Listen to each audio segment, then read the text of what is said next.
Hey everyone, today I will show you how to select multiple artboard in Photoshop, any Photoshop. After that, click on to File and New, select Size and then showing it to Artboard. So check mark, click on to Create, then successfully create on Artboard.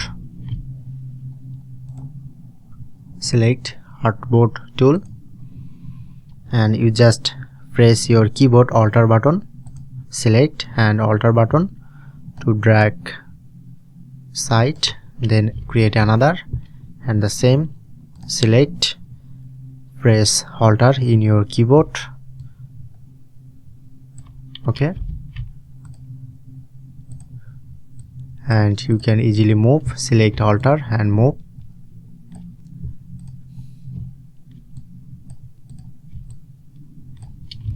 Or if you want to resize.